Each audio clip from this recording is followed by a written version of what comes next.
Dans un instant, nous découvrirons la force des mots à Dunkerque grâce à une séance de lecture musicale. Une trentaine de détenus ont réussi à s'évader le temps d'une histoire.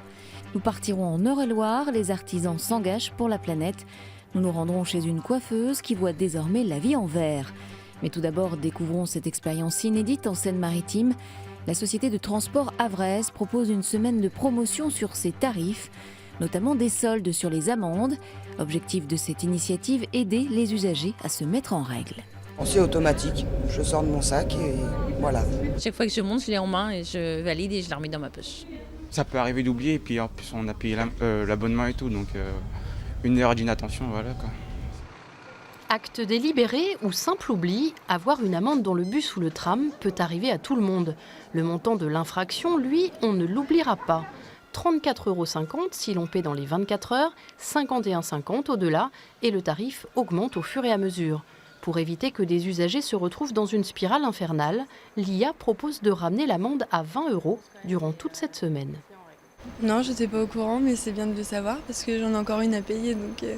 On est vraiment sur quelque chose de nouveau pour essayer effectivement de proposer aux familles une possibilité de se mettre en règle avant que les PV soient transmis au Trésor public et là recouvrés de façon un petit peu plus formelle par l'État. Ce qui, dans ce cas-là, coûte 180 €. Sur les 100 000 voyageurs qui empruntent chaque jour le réseau LIA, 10% fraudent régulièrement, 3% oublient de valider et 3% ont un titre dépassé. Des statistiques qu'on retrouve au niveau national. Chaque jour, l'IA délivre une centaine d'amendes. Une fois la semaine de promotion passée, qui assure-t-on récompensera aussi les bons payeurs, la société entend renforcer les contrôles. Les artisans se mettent au vert en Eure-et-Loire. Ils sont de plus en plus nombreux à agir pour le développement durable. Des efforts récompensés désormais par un label. Illustration avec cette coiffeuse aux coupes écolo. Au cœur de ce petit village, un salon de coiffure, pas vraiment comme les autres. Laetitia a ouvert il y a bientôt 10 ans, avec un objectif, réduire au maximum sa consommation d'énergie. Ça va la température? Très bien, merci. Laetitia a commencé par installer des limiteurs de débit. L'air passe dedans et du coup on a l'impression d'avoir exactement le même débit, mais on consomme 2 fois moins. Avec cet outil, notre coiffeuse consomme à peine 100 mètres cubes d'eau à l'année. C'est moins qu'un foyer de 4 personnes. Ici, les rendez-vous sont notés sur cette tablette. Fini le papier gaspillé, tout est pensé pour protéger l'environnement. Si on continue à faire ce qu'on fait, nos petits-enfants et les arrières n'auront pas une belle planète. Et puis après, l'économie financière aussi, forcément, ça va de pair sur beaucoup de choses. Si on fait attention à l'eau, on en économise et donc financièrement, on paye moins. Un principe qu'elle applique aussi aux ordures ménagères. Pour les cheveux, direction le compost.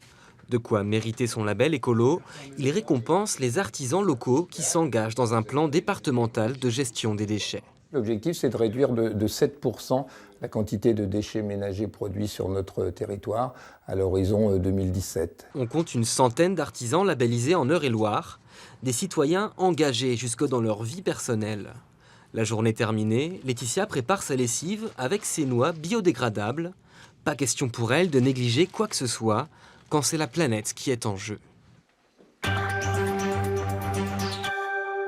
Vous aimez Le Havre et ses quartiers? Alors enivrez-vous de la cité Océane avec cette nouvelle gamme de bières produite par l'unique brasserie de la ville. Créée par un jeune en reconversion professionnelle, cet amateur de bière a mis en bouteille les quartiers du Havre en déclinant leurs noms.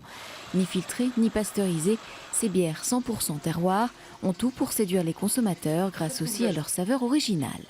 Le malt chocolat, c'est un processus de torréfaction que le fournisseur réalise et qui nous ressort des arômes doux de chocolat. Situé dans un entrepôt de la zone industrielle portuaire du Havre, Mathieu propose pour l'heure 4 variétés de bières. Ce moment d'évasion pour une trentaine de détenus de la maison d'arrêt de Dunkerque. Une comédienne et un musicien se sont invités derrière les barreaux pour une séance de lecture musicale.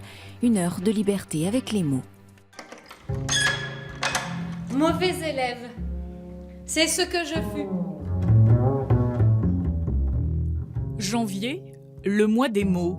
5 ans que la manifestation Rêve de lecture, organisée par le Bateau-Feu de Dunkerque, offre rencontres et partage. Elle ouvre aujourd'hui les portes des cellules de la maison d'arrêt.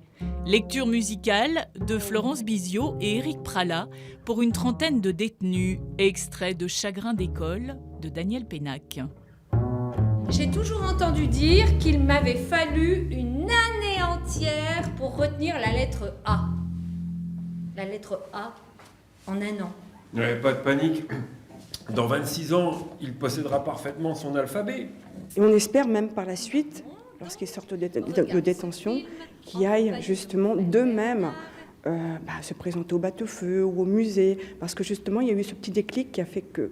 Et voilà, donc on essaie de leur apporter quelque chose ici, à l'instant T, pour qu'à l'extérieur, peut-être qu'un jour, ils iront d'eux-mêmes. Chagrin d'école. Autobiographie d'un cancre devenu professeur puis écrivain à succès. Gardons-nous de sous-estimer la solitude et la honte de l'élève qui ne comprend pas. On a senti que le texte faisait écho. L'expérience de l'école, de la difficulté à être un élève à part qui ne comprend pas alors qu'on a l'impression que tous les autres comprennent très très vite. J'aimais pas trop l'école. Je préférais faire les petites bêtises au fond de la classe, comme c'est cité dans le texte. Et si les rêves de lecture devenaient réalité? Ce que j'ai compris par rapport au texte, c'est que même si on démarre petit, on peut devenir quelqu'un.